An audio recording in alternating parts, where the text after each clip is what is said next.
Okay, yeah, ready now. Thank you, Ray. Thank you. So good morning, everybody. Thank you for joining us on this miserable morning. It's just horrible out there, isn't it? So how better way to spend it than learning about updates on reopening village halls in these tricky times. So as we said on our website, things are changing weekly, as we know. We're trying our best to keep up with it. So we will start off with Joe, who will update you, with regards to latest regulations on reopening and using community buildings. So over to you, Joe. Excellent. Good morning, everyone. I'm just going to try and share my screen, which looks like that. Oh, are you still there still? Yep, you're all good. Yeah. Yeah. Excellent. Okay.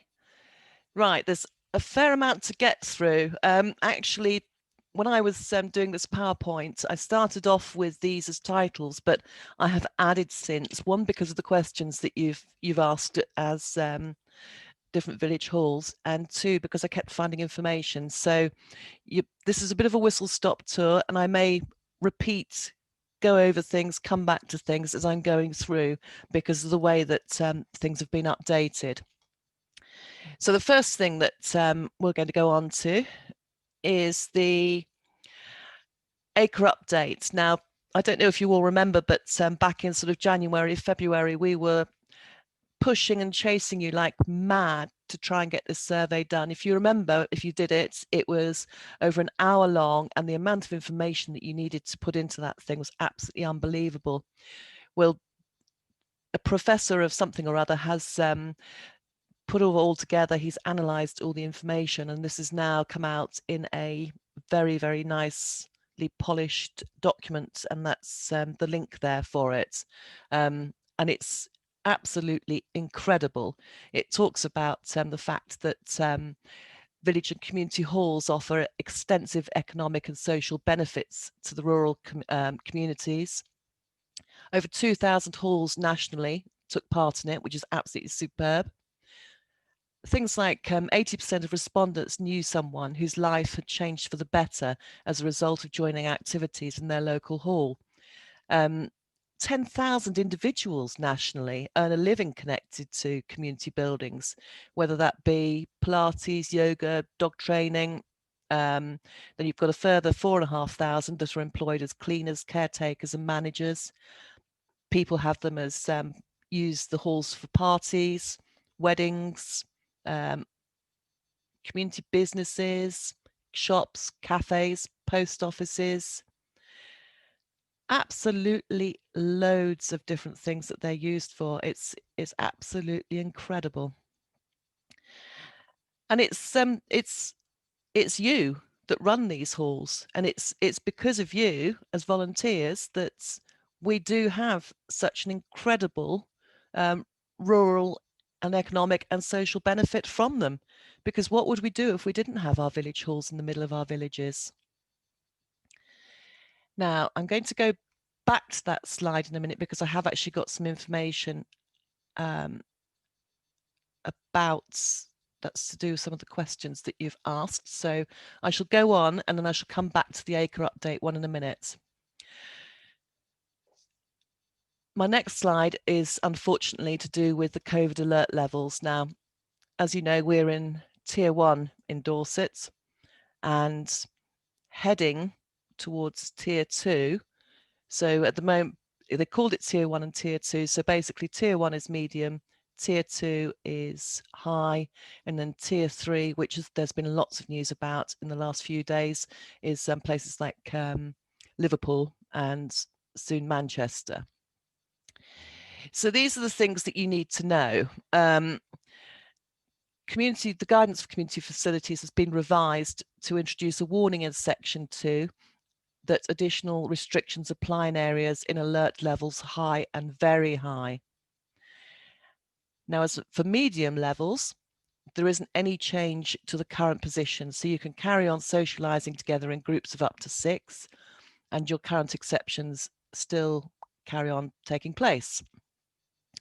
high areas. Now, obviously, we're not in a high area at the moment, but we could go into that situation.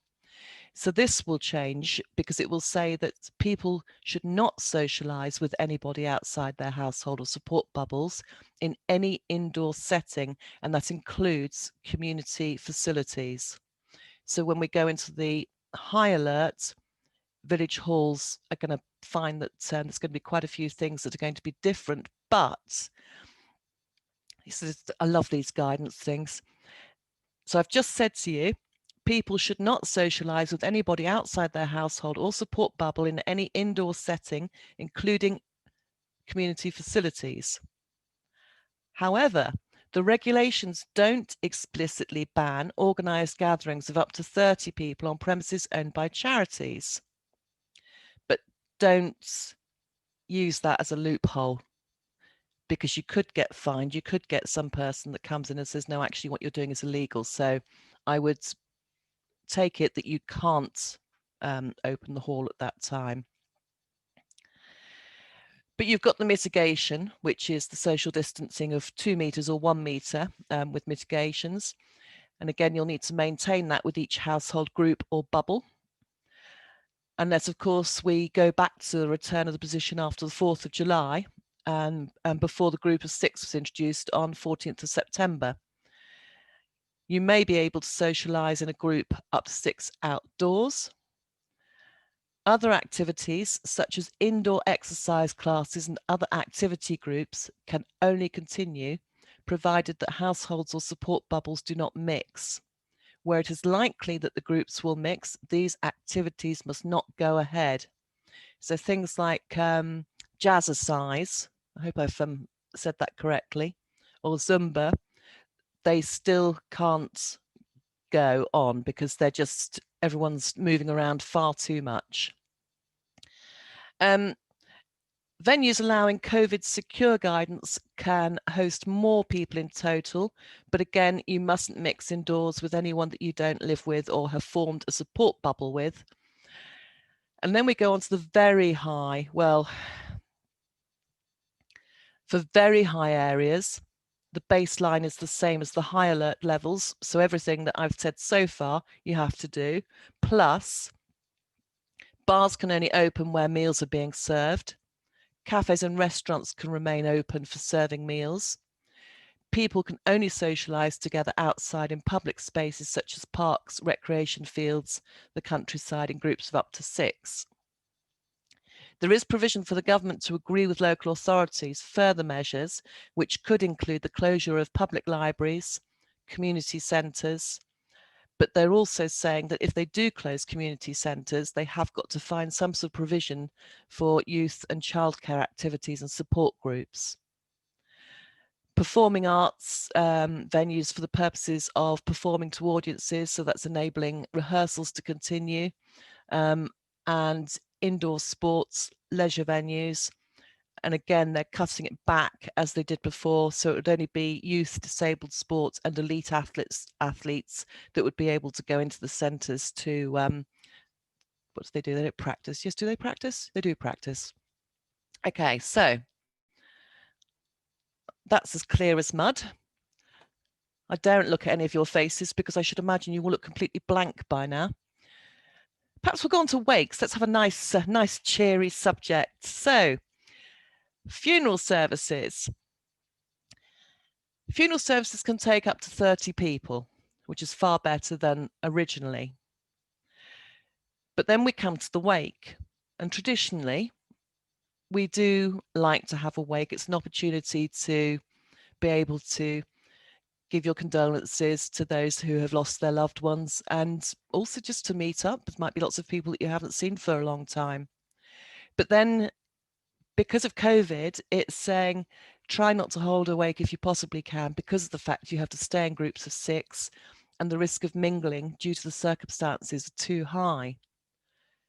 And then you can see I've written but in capital letters, because if people have travelled a great distance, so if they've come down from, I don't know, the Shetlands down to Poole, then it wouldn't be very kind for you to say goodbye to them at the door and expect them to go home again. So you can actually have You can hire a hall for refreshments and toilets after the service, but it must be just for those people, and it must be table service only. So bizarrely, you can have a wake up to 15 people, and it must be a sort of sit down meal if they're going to be there. But the funeral can have 30 people. So who do you decide are going to be the 15 that can stay in the hall, and the other 15 you tell to go? So this is quite a strange situation to deal with.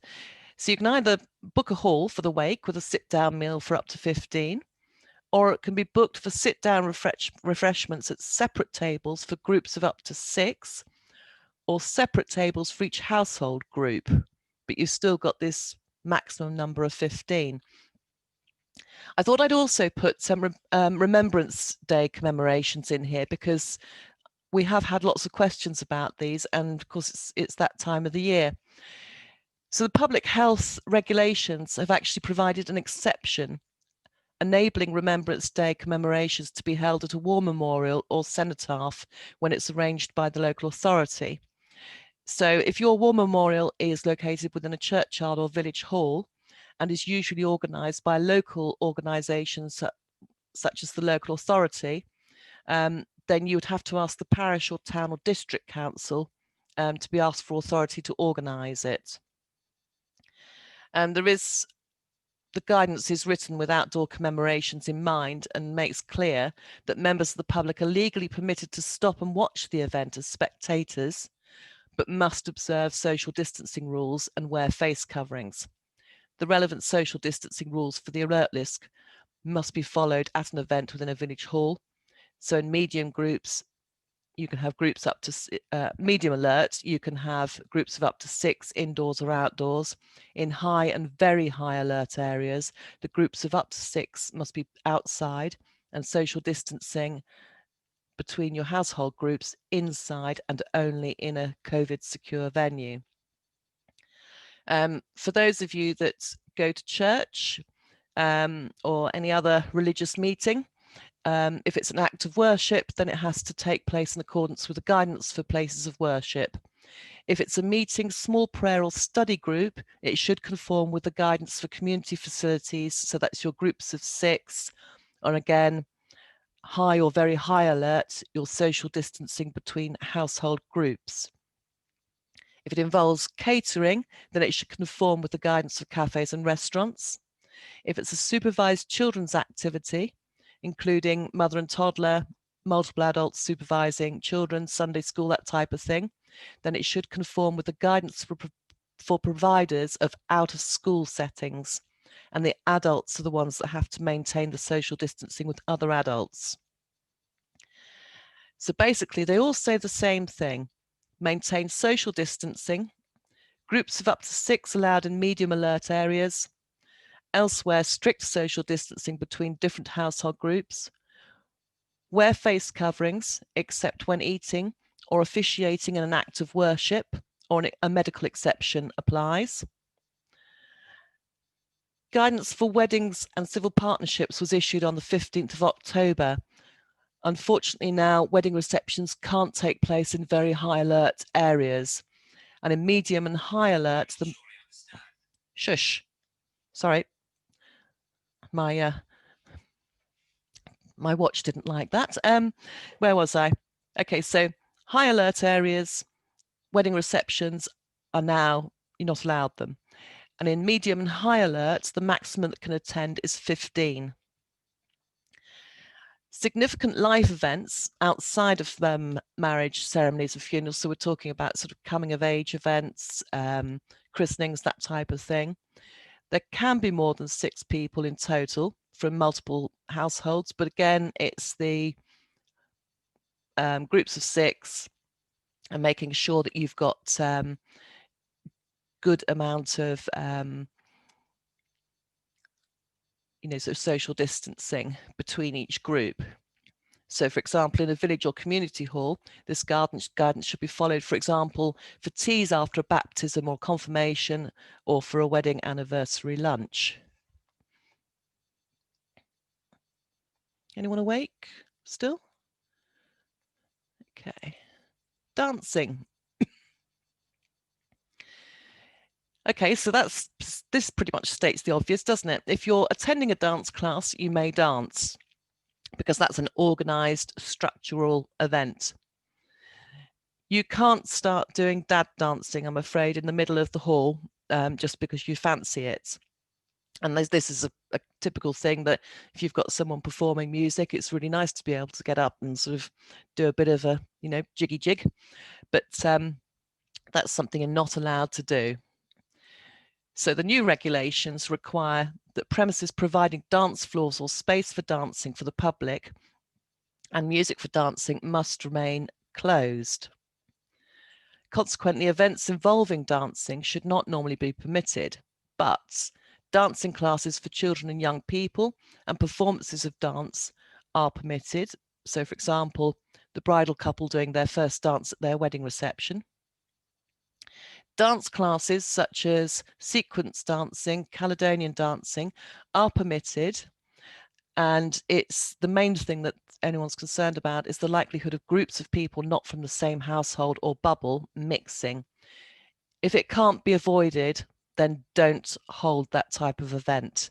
But the other thing is that your music must be at a very low volume to avoid people shouting. And if you are all stomping around the hall, you might not be able to hear the music very well. Now, high alert, halls in high alert areas, so you're talking about sort of Lancashire and places like that, at the moment, they are closing a lot of the events unless they're quite, they're groups such as support groups. So things where support groups are organised by a business, a charity. So things like domestic abuse groups, addiction groups, new and expectant parents, sort of all those sorts of different groups can still be together, but again, limit the groups to 6, and you've got the same sort of social isolation. I don't know if any of you do sort of other out of school settings, so that would be things like scouts or anything like that. You have got to make sure that you operate from a range of premises, including schools and other regulated educational institutions by arrangement with the proprietors of these institutions, such as and village halls as well. The Department of Education wants to ensure with these protective measures that all providers are able to open in their own premises when it's outside of school hours and when closed for school holiday periods. But again, until we sort of see what each local authority is going to want to do with the new tier alert levels, then we won't know exactly what's going to happen in Dorset, because we have found that when you look up and down the country that different authorities are putting in different scenarios. And I think one of the ones that came up was, I don't know if I'll get this the right way around, I think Liverpool, the gyms are open, and Lancashire, the gyms are shut, but at the same level. I might have that the wrong way around, but it's certainly one has got a gym open and one hasn't. For high alert levels, I said earlier that wedding receptions won't be able to happen. And then this is just an example of something where a local lockdown has happened. So in Lancashire, bingo halls, car boot sales and soft play areas have been cancelled. Not allowed to do them. But parent and toddler groups not providing soft play appear to be unaffected. I think that has a lot to do with the fact that soft play involves soft toys, which are more likely to be sort of chewed or, sort of shared around and more difficult to look after as far as getting COVID germs on them. So eating and drinking, a pastime that we absolutely love. Table service only. Don't collect at a counter. Keep to having table service, because the more people that are going up to the counter and back again in a community hall, the more movement there is, more things are being touched. I really would suggest that you do table service. It's also the fact that the events that you have in village halls tend to be more popular with more vulnerable and older people. So it's those that you are protecting.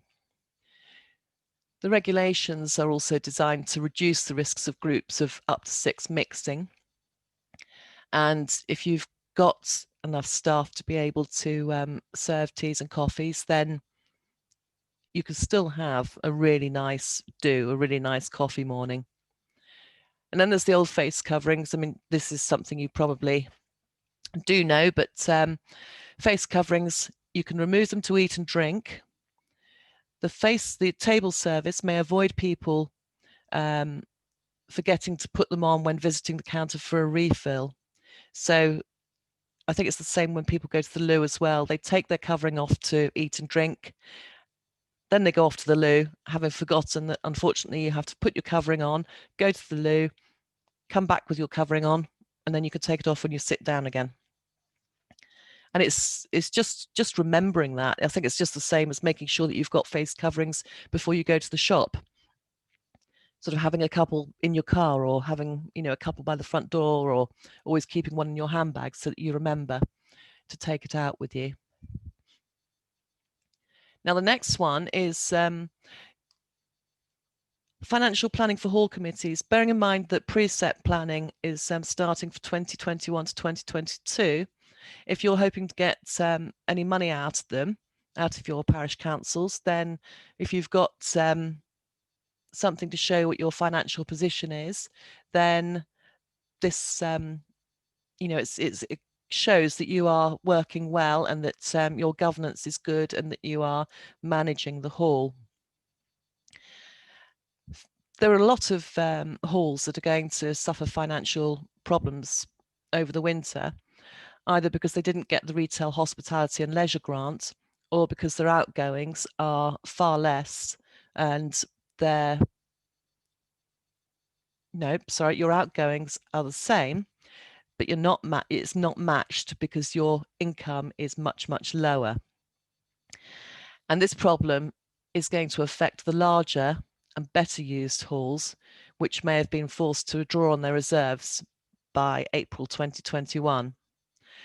For the very small halls, the retail hospitality and leisure grant will probably keep them going over for a bit longer, simply because their outgoings are far less. We at DCA, we have actually got some spreadsheets which we can circulate to you if you want a hand to work out what your position is going to be. So please email me either at joanna.keats@dorsetcommunityaction.org.uk. I think most of you know my email address by now, if you would like those. And then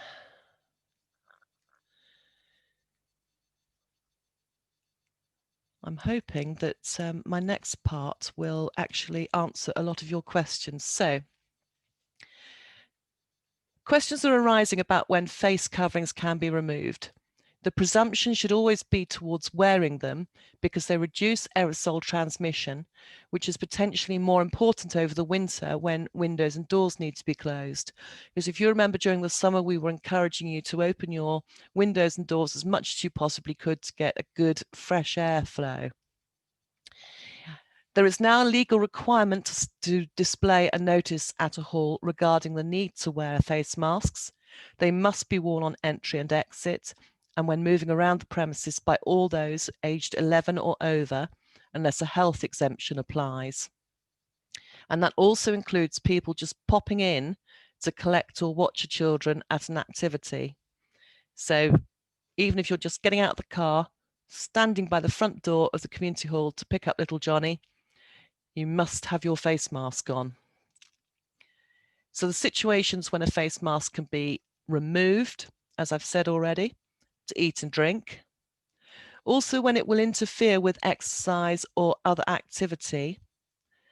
When someone can't see or hear clearly, so they need to be able to see your lips so that they can read your lips and see your facial expression, because it's quite incredible how masks do cover up so much of your face. Performance, grassroots sports, out of school settings where children aren't recommended to wear them, or even in a workplace. So for example, if the cleaner's working by themselves, they don't need to wear one. A parish clerk in their office, if they're the only one. A receptionist or volunteer behind a perspex screen. Again, they don't have to wear a mask if they're there by themselves.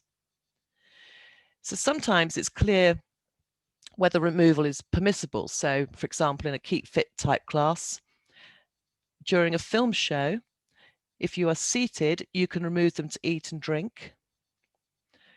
You don't have to wear them for dog training classes. And the reason for that is the combination of voice and facial expression is really important. So your dogs can see whether you're pleased with them or not. And then, of course, you definitely need to do the very clear, don't you? Sit, stay, and all of those sorts of things. Questions have also arisen over longer meetings where refreshments are needed and whether people need to take in water bottles and their own refreshments. Taking face coverings on and off frequently is not recommended, and hands are supposed to be washed each time. So is it better to keep them off once removed? Would the guidance for workplace apply instead with the emphasis of hierarchy of controls? Well, how on earth do you answer these sorts of questions? It's got to be down to the organisers and their members to work out what's appropriate, bearing in mind the purpose is to reduce the transmission of the virus and the risk to the most vulnerable, including those that are aged 70 and over. So when face coverings are not worn, other measures need to be followed carefully. So when you clean, the social distancing, the obligation is on the individual to wear the face masks. Organisers can ask those attending to put them on because they can't enforce it.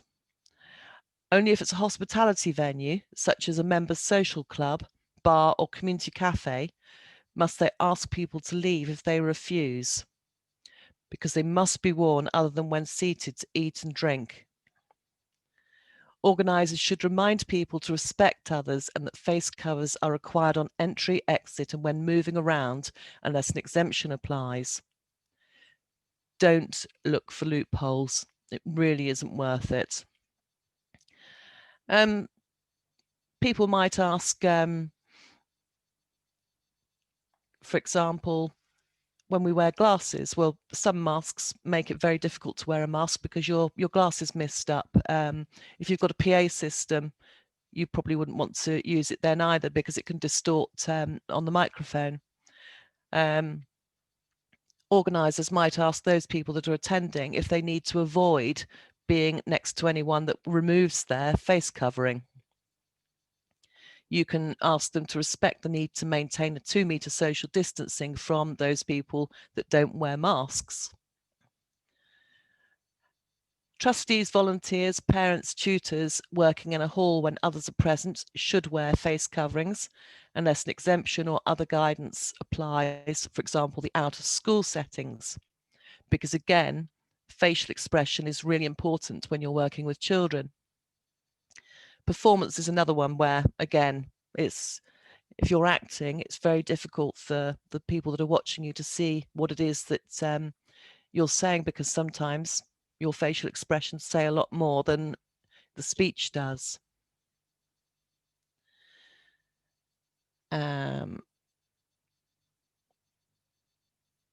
me have a look.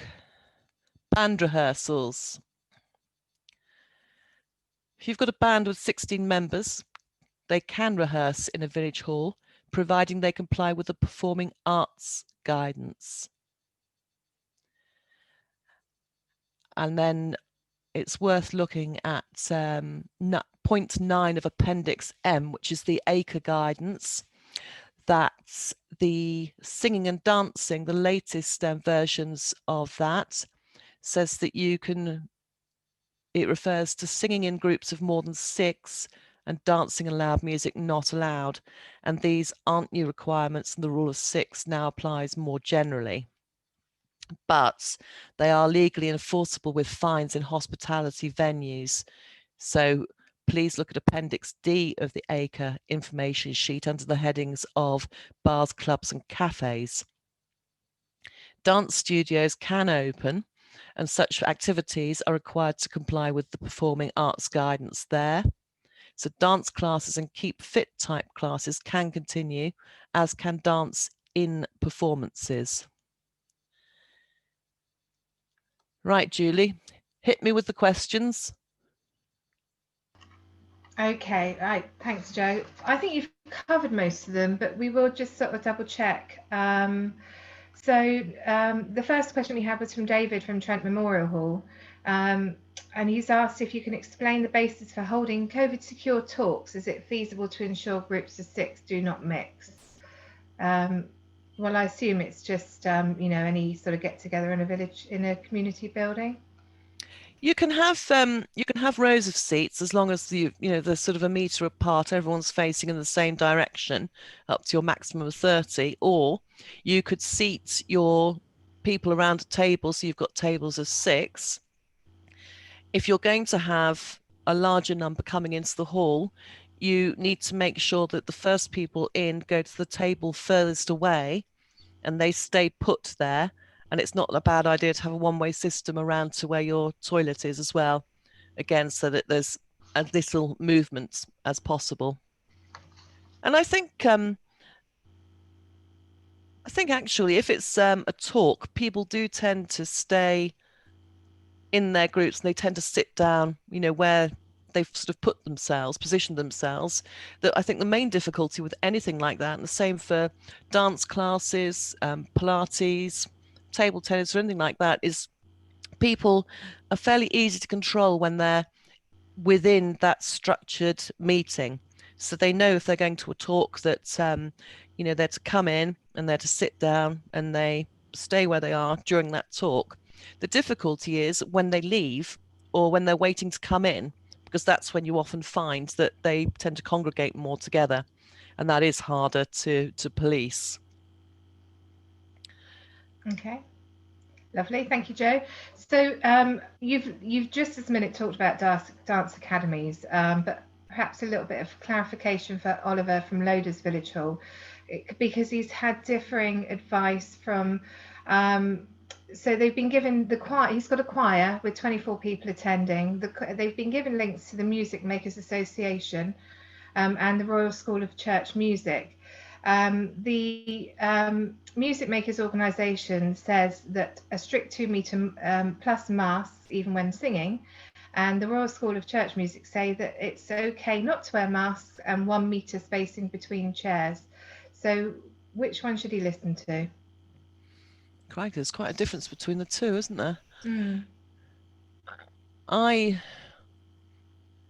personally feel if you're all facing in the same direction, that you can have the 1 metre distance, but I would be inclined to have a larger distance between the row in front and behind because of the transmission of the aerosol droplets.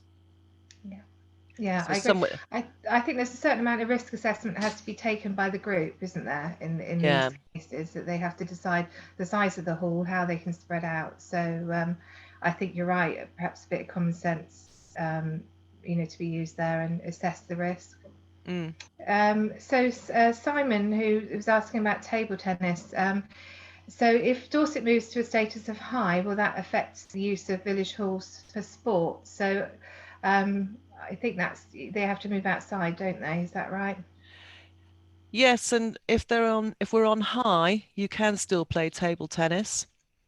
It's when we get to really high that it's almost back to the sort of old lockdown situation. Okay, great. But if you're playing doubles, your partner in doubles must be in your bubble or, sort of household. Okay.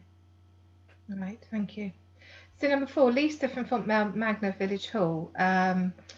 So she's asking about any updates and guidelines in the running of children's parties. Well, we sort of covered that. And are there any grants available to cover additional cleaning costs at this time? Which I think a few people might be wondering about extra costs involved. There is I'm trying to think now. I don't think there's any money left. There's certainly no retail and hospitality grants. They've all finished. There might be the odd pot of money that's still floating around at Dorset Community Foundation. And in fact, if there are any village halls that are in need of money, it might be worth getting in touch with us afterwards, and we sort of have a chat with them privately to see if we can help them in some way. Okay, because we've assumed the majority of village halls have received the retail and hospitality grant, but of course there might be some out there that might not have done. So they're the ones that might be able to get a little bit of extra help now, if that's the case. And I'm just thinking of a pot of money that is a discrete pot that we found out about in the last week or so. So it may be that they might be able to dip into that to help them a little bit. Yeah. Okay. Anne from Broadmain Village Hall, well, we've answered this. Amateur music groups are allowed to rehearse in a village hall if there are more than 6 of them, but they socially distance. So it's back to what you said about keeping in the groups of 6. Is that right? Again, they have to socially distance away from each other, and they have to follow the guidance from the oh God, what's it called? The Performing Arts Guidance. So if you've got a band that's 16 members, you can rehearse in the village hall, but you have to comply with the Performing Arts Guidance. Okay. Right, and the last one, well, there's yes, it's the last one. So Duncan from Lee Village Hall, would a quiz night or music evening in a COVID secure village hall be allowed with social distancing? Sorry, say that again. What does he want to do? A quiz night or music evening in a COVID secure village hall be allowed with social distancing? If the music evening was going to be an audience that is quiet and just watches the music, that would be okay. And again, with the quiz night, you would have a quiz master and people would be in their own little bubbles doing the quizzes. It's the main thing is to make sure that people aren't shouting out and aren't singing loudly or dancing to music. Okay. Right. Well, that was the last question. I think what I would suggest is that if anybody has got any questions and we haven't covered them, or they need further clarification, pop your question in the chat, and we'll go through it after the webinar today, and we'll make sure that it's all answers are on the website with the recording of today's webinar. Are there any questions in the chat? Yeah, the last one here we've got is Dorset moves to high. What about badminton doubles? Badminton doubles, same as table tennis. Yeah. So there's not actually a huge difference between medium and high, really, apart from, I'd say the biggest one is the fact that you won't be able to visit people in their homes. And you certainly at the moment, you can't go from tier 2 to tier 1. So you can't, if you are in a high area, you can't go to visit somebody that's in a medium area, because you still have to follow the rules of the area that you're in, even if you've traveled sort of 20 miles away into a different area. Okay. Right. So I can't see it because I've only got I can't see everybody. So I'm assuming that are they all still there? Well, I don't know. I can only see 4 of us at the minute. Oh, there you go. Do they all still look fairly awake? Yeah, look, they're even waving. Look at that. They're waving. Look at that. Oh, that's lovely. I bet they're relieved that I've finished. Oh dear, oh dear. Not at all, not at all. Well, I mean, we've got a bit of time, so I've got a funding update to give you. You have. I have. Can I just answer? Duncan is desperate to know about his AGM. I'm Mhm. just trying to see where Duncan is actually. Well, what I'm thinking, Joe, Oh, there is you are. if Yes. we spend about 10 minutes and just make sure because it's only 11:45, we can just have a chat with everybody if anyone's got any updates, and then I can quickly run through our funding update at 12. So we've got another 15 minutes yet if we want to talk a bit more about this. Okay.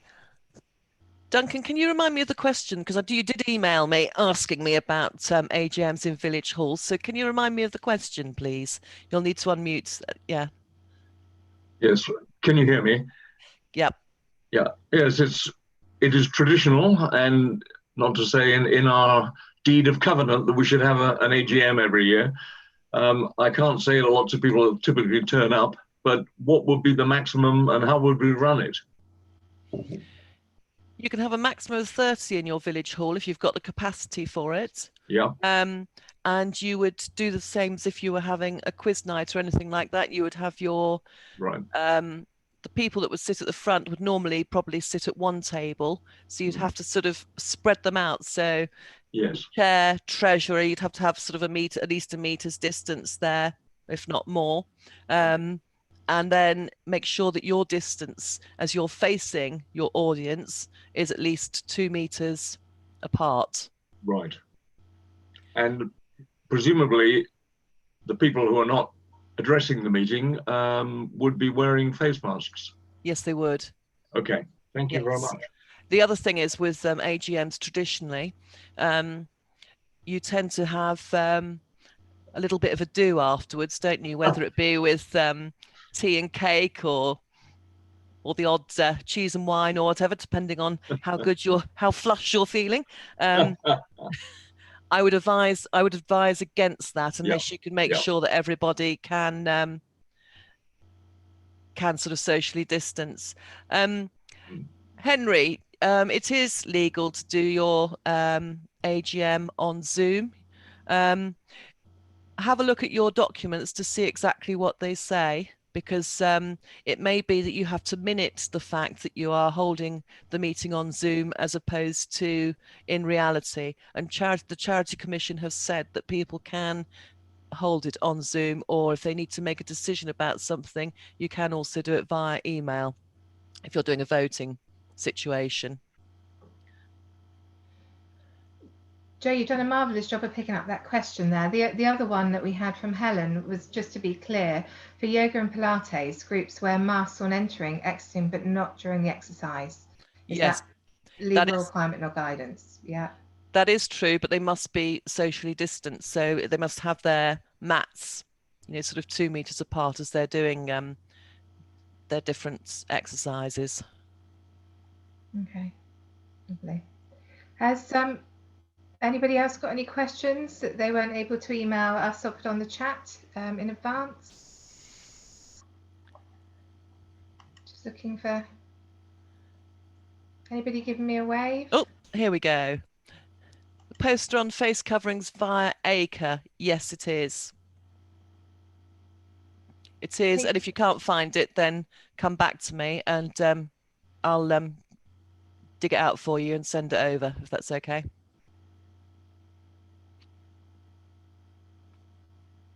Okay. I have to say, it's lovely to see so many of you.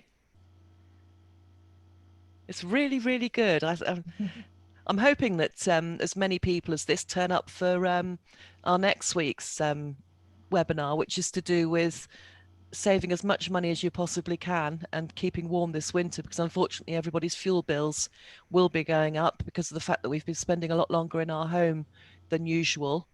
So we'll have been using more lights, more kettles, more cooking, just everything really. And it's knowing about the different things that are out there, especially if you know people that are more vulnerable. Oh, that's a nasty question from you, Stephen Chubb. I was just thinking that. Oh, and do you know, I could have told you the answer for that a couple of days ago because I saw it somewhere. Now I can't remember. As far as I'm aware, You do, but you might be able to get a reduction, but don't quote me on that. And would you mind awfully if I came back to you on that one? So Chuck got a reduction on water. What did you do, Chuck? Did you just apply to your local water company?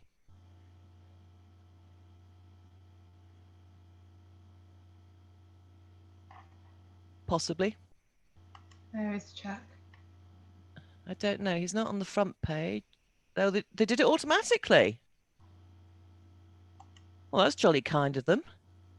In my experience, no discounts get given to me automatically. I have to fight for them. Okay. I assume that's because you're a charity, is it, Chuck? Although that should be the same for everybody. Pass. How strange. So, Stephen, I suggest you get in touch with your water and sewage company and see what they say. Because it's often one of those things, isn't it? If you don't ask, you don't get. Oh, lovely. Thank you, Tony. That's very, very useful about the alternative ways to hold an AGM. So that's very, very useful. Thank you for that. Yes, that would be great. Thank you, Stephen. I'd very much appreciate that, because I'm sure other people would like to know if you do manage to get a discount on your water and sewage. So yeah, that would be great. Thank you. Are there any more questions? How are we doing for time? Yeah, 10 to 12, we're okay. Oh, Pam Higgins from Charlton Marshall. She got a reduction on her water as well. Yeah, definitely. I don't suppose they'll do it retrospectively, but if you get a reduction going forwards, then that's got to be a good thing, especially now. Okay, well, I'll move on to the funding updates for now. If you think of any questions in the meantime, then we can come back to you. Joe, if you wouldn't mind screen sharing my slides, that would be great. Yep, bear with me. From current slide. Oh.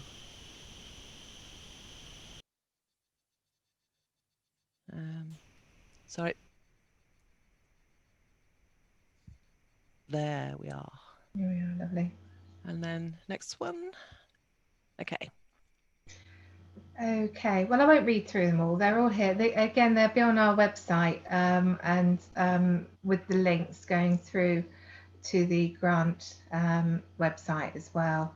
So just to give you a little heads up, these ones have just come out this week. I'm not sure it's the Isla Foundation or ISLA Foundation. This is a good one if you need some help quite quickly. For any organisations working within the community, this could be a good one if you weren't successful with the Return Hospitality Grant, just to help you with some extra cleaning costs possibly.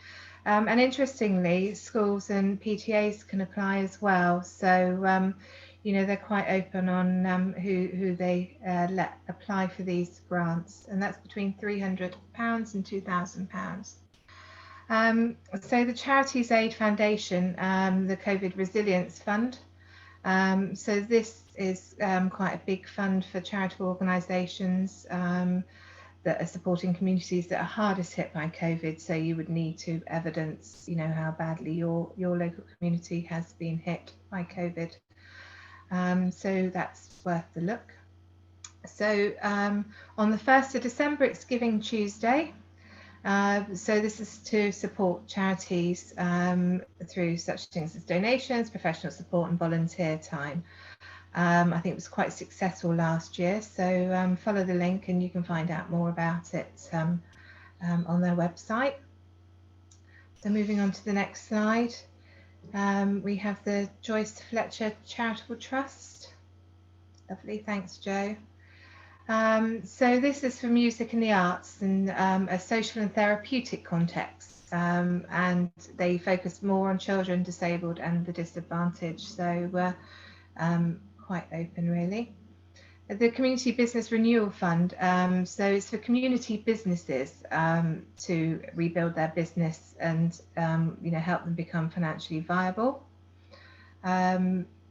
Dorset Community Foundation have released their Surviving Winter Grant of £200. So if you need any help with your bills, Joe will be talking about this next week anyway, but that's well worth the look at. Keep an eye on their website because they often have small funds popping up all the time for various things. The Architectural Heritage Fund, yeah, I thought this was particularly interesting.